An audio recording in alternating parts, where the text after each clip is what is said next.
Oh, so some love coming through Yes. you, would you Yes. think? I Or, would say that, yes. and it was deeper than other loves you have felt. Yeah. Wow. Deeper than my love, deeper than the love of my family, which was very strong. Well, that's how people often Yeah. describe this God or the Spirit. Something coming through that's Yeah. more than I know, That's which right. is exactly what happened with Abram. Yeah. He didn't know where he was going. Yeah, yeah, exactly. So you're the man. And Sarai, any calling that's stronger than your ordinary self? I think I've always been a very curious person, and I did not grow up with a religion. I felt like something was missing, and I feel like it does help with grounding, having a belief in a stronger force. And I have found in the past when I've prayed for things, and I've put my intention on something, it has come to me. Wow, for example, tell us. Wow. Well, I just remember even. You'd be great for, instead of people going to okcupid.com, you could go to Sarah Brett and she would visualize with you. My beyond significant other wrote a poem. She was working with people with Alzheimer's and wrote a poem about a man, didn't quite lose his mind, who would get together with a woman in the unit who used to just sit on the couch in the common area and wait for him.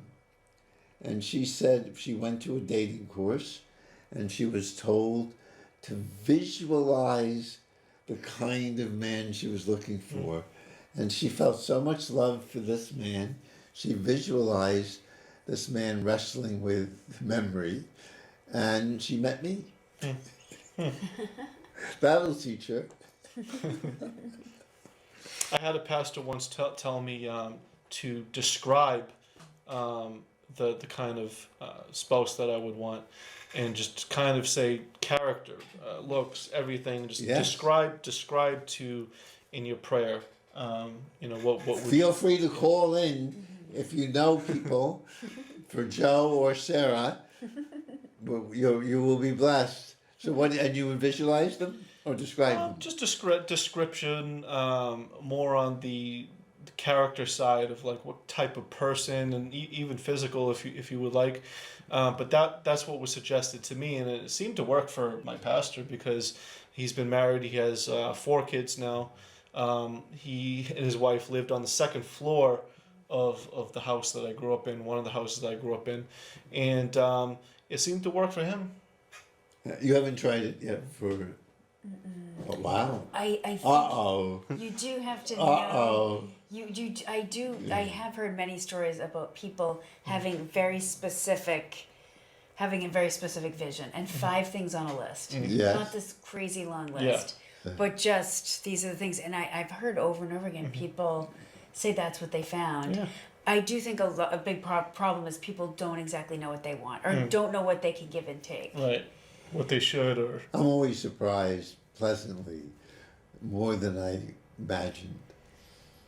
Okay, so we understand a little bit about the call, and we understand that his family was hurting bad. And we understand that, right? A bad family. One poet, E. Cummings, wrote, "There's a hell of a universe next door. Let's go." It's just like you wanted to go to New Zealand. You wanted, or they wanted to go to Canaan. So he wanted a new life. It was too hard. So then you're open to hearing, as you did, that love that comes through you. You're open to hearing, because it's not working here.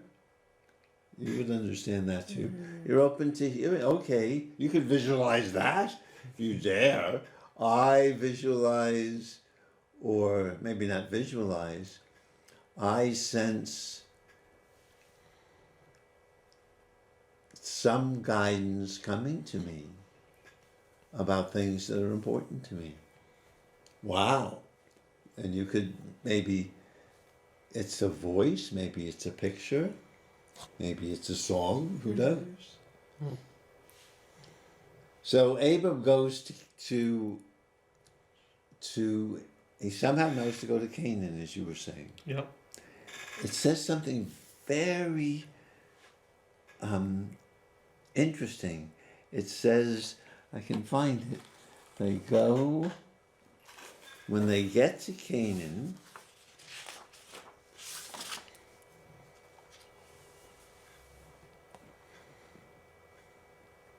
want to read just 6 and 7? Yes, and I'll ask for your help with pronunciation. Okay. Abram passed through the land as far as the place of Shechem, as far as the oak of Moreh. Now the Canaanite was then in the land. Canaanite, right? Canaanite. I can never pronounce. Good. Now the Canaanite was then in the land. Yahweh was seen by Abram and said, I give this land to your seed. Wow. So what do you think of that? Joe, you want to read the same thing? 7 and 8? 7 and 8. From here. Yeah. Yahweh was seen by Avram and said, I give this land to your seed. He built a slaughter site there to Yud-Heh-Vav-Heh, who had been seen by him. That's enough, yes. Okay. So what do you make of that? No. He's wandering in the land. He was seen by God. That's what the first thing I noticed. It says he was seen by God. No, it says Yahweh was seen. No, Was seen by Avram. Okay. Avram passed through the land as far as the place of Shechem, as far as the oak. So it's the big oak tree, which must be a great thing to see if you've been wandering in the desert. Yum. And what does it mean that there, Joe, he sees? This voice was invisible, right? He didn't even know its name. And now he sees Yahweh? Maybe, as my memory of Shechem, I've been to Shechem. I stayed there in that area for about a month, and I was looking. And as I was looking at the Oaks of Mamre, I was looking at this area, this beautiful mountainous area. And I could just see, there was no city in Abraham's day, unless there was the Canaanites. And I could see God or the Eternal One speaking in his soul, and him just knowing this is your destiny. Yes, that is beautiful. Yeah. But even more, it says explicitly that Yahweh was not just a voice and not just a knowing he was seen. He was seen. He was seen. So a transcendent spirit that can be seen. Which means, Sarah's an expert. You can tell our audience if you want to what you saw when you were 3. There were 3 ghosts that came in through the wall in between the 2 beds where my sister and I sat. And the 3 of them were talking amongst themselves, present day looking ghosts. I could see what they were wearing. One, I think, even had a leather jacket on. And they just would look over and smile at me. And then they would go back to talking amongst themselves. I could pick up a little bit of like a whistle or something. And I knew they were having a great time. I was really afraid of them, but my dad finally came downstairs one night when they were visiting, and I told him to quick come look at the ghosts, and one of them just, his jaw dropped, and my dad flipped on the switch and then flipped it back off, and they never came back. But what I remember from that was just how the 3 of them were very happy and having a great time hanging out together. But you were scared. But I was very afraid. So they weren't very nice. Well, they would look over and smile. I didn't understand why they were there. Yeah, but you were 3 years old. You think they would, if they seem to be adults, to not just show up and let this 3-year-old girl be petrified, not say, don't be afraid, Sarah, we're your friends, right? Because little children don't they have teddy bear friends? My doll was next to me every night. Yes. I just froze. And so they didn't say, it's okay, you don't have to be afraid. Well, I think they would look over and smile, and that was the message I was getting. Well, that wasn't good enough. No. So I'm not sure I like them or would trust them. You see in the Bible many times when angels show up, and then they're like terrified. They're like, it's an angel, because they're not like babies on a cloud. Like in the Bible, they're these very tall beings, very powerful looking. But they often say things that are comforting. Exactly. And they say, don't be afraid. Yes, we're I'm not going to destroy. I'm not here so- to destroy you. Yeah. So now when Abram sees Yahweh, he hears, to this land, I give this land to your seed. Not to you, but to your children or grandchildren. So what's going on? It's very nice that the invisible voice can be seen, Sarah. Have you ever seen God? No. See, I'm a member of the Sufi community, which you might like to come. It's the third Saturday in August at Quaker House. Maybe one day. Yeah.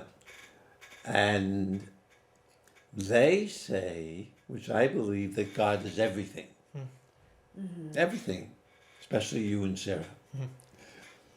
And so hands, lights and television, it's all part of the divine energy.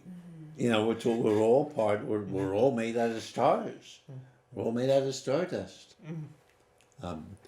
And so they would say we're all made out of light, loving, nourishing light. The sun feeds us, really. We eat light in the form of broccoli, if you like broccoli. It's true. The greens. Yeah, or even the meat we eat is, they eat the vegetation. We're eating light. Yeah. What do you have for breakfast, Mom? We're eating light, my son. So,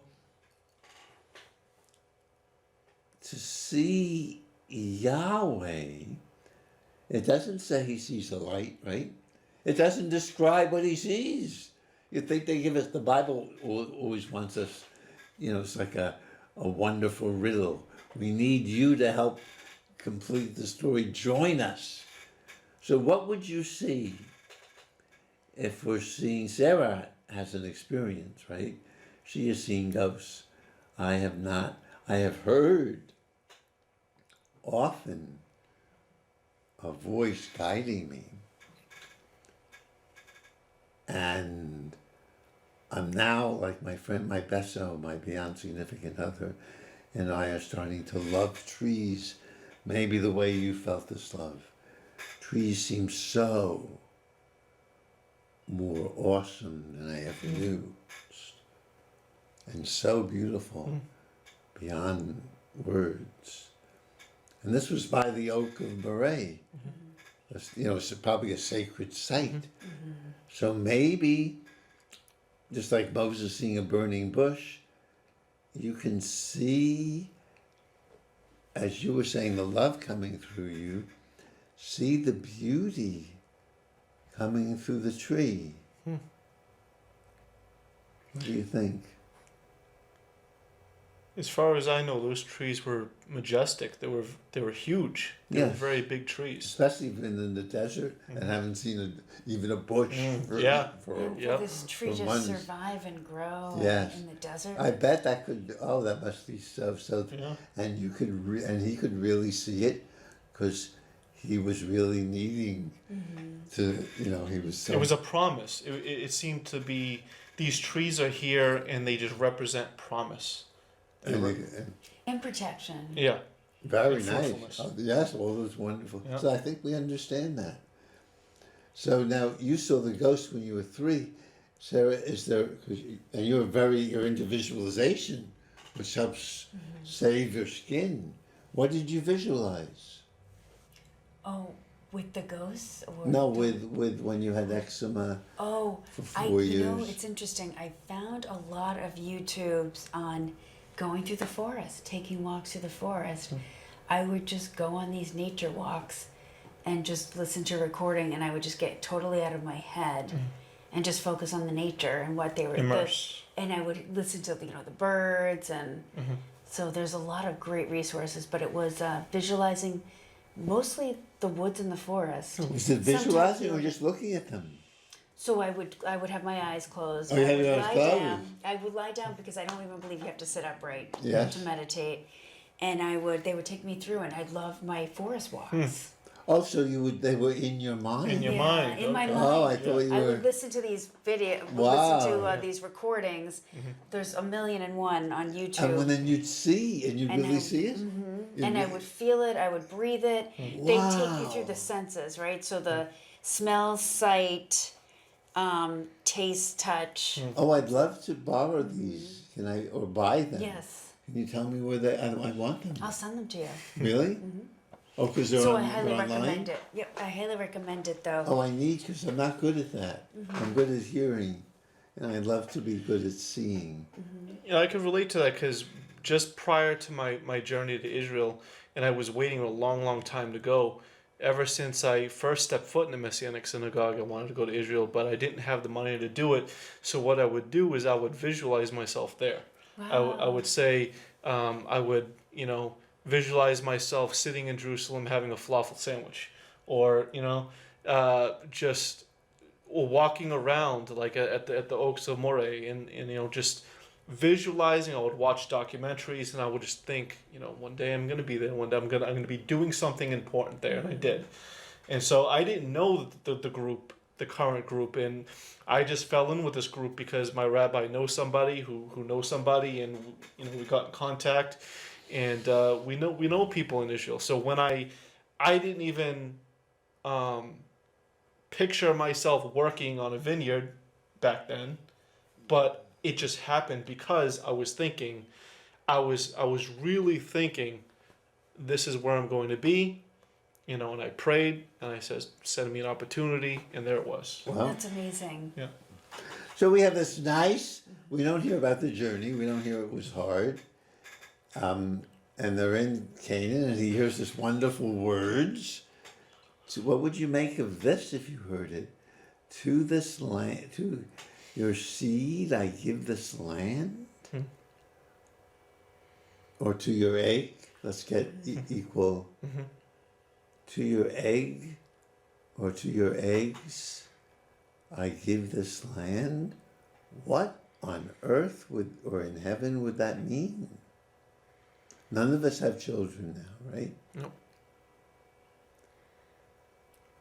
I try to adopt people. I have one woman friend, and we're officially granddaughter and grandfather. And other people are my son or daughter. What would it mean to hear to your eggs or seed I give this land? We can understand why it's maybe like the oak tree. You feel the oak tree with its acorns and its fruitfulness, and you think you can be like that too? I think inheritance, because he has to give his inheritance to someone, and this land seems to be an inheritance for his not only his family, but people that, as Rabbi Shaul in the New Testament explains Paul, he explains that we are adopted by faith. That So it might be like what Sarah's saying, that it's an audible visualization.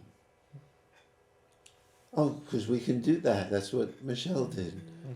That's what she got rewarded with me, the little teacher. That we can hear what we want. And maybe he really was longing for children. Yeah, I think so. And he thought, oh well, here's this voice telling me that it's gonna happen. Oh, wow. someday. So, and maybe just like your visualization, that could help it happen. So this is very nice so far. I mean, it was a hard childhood. It was his brother dying right before the face of his father. Maybe his father was angry at him, like the Egyptian you met. And then, to make the story exciting, alas, or true, there's a plague in the land. There's not enough food. They go to Egypt, and Avram says to Sarai, you're very beautiful, First time a woman's called beautiful in the Bible. You're very beautiful. Tell the Egyptians you're my sister, otherwise they're going to kill me and take you. Because if you're my sister, they can just take you without killing me, because they won't know you're married. You're not allowed to take a married woman. What? Sarai, what do you think? Sarah, I what do you think think? it's incredibly. I'm gonna say. What's the word? It's overwhelming hearing that proposition, and Sarah truly loves her husband. Maybe up to this point. Up to this point. So then you think, well, how does she not feel incredibly betrayed? And why do we want why are we going to continue with this journey if it means that you're giving me away? Right. What kind of promised land is this? Exactly. Right. Oh, so would you hate him? I would hate him. I would be so overwhelmingly betrayed and hurt and just not wanting to go forward with He it. asked her. He was nice. Please tell. Well, I guess he didn't want her to squeal on him. Joe, what do you think? Well, it's an obvious blunder, and I think that if Abraham was holding on to a See, you can see the difference between a man and a woman. For Joe, it's a blunder. For Sarah, It's a betrayal. It is betrayal. They huge both- blunder. They both start with B, but That's blunder funny. and betrayal is a very different. Well, they're both story. B words. Yes. There was another word at the beginning of the show, BB, an acronym. We'll have to think about it. Okay. Yeah. Well, I mean, if Abraham was holding on to the promise that he was just been given, I don't think he would have done that. He wasn't acting out of faith, though. Even though he was a man of faith, he wasn't acting out of faith in that moment, and he had done this huge act of betrayal and blunder, huge blunder, and he had. I was calling it betrayal. That Yes. See, you've helped change. The So I world. learned. Sarah, you're spreading blessing. So I learned. Yes. So he had in that moment had acted out of fear rather than rather than faith. Oh, that's very beautiful. That is. So we only have 2 more minutes, but the plague breaks out in Pharaoh's household, Yeah. and Pharaoh somehow discovers, I wonder how, that Sarai is married. How did he discover that? And he calls Abraham in and says, why did you lie to me? And say she was your sister. And so I took her as my wife. What do you make of this?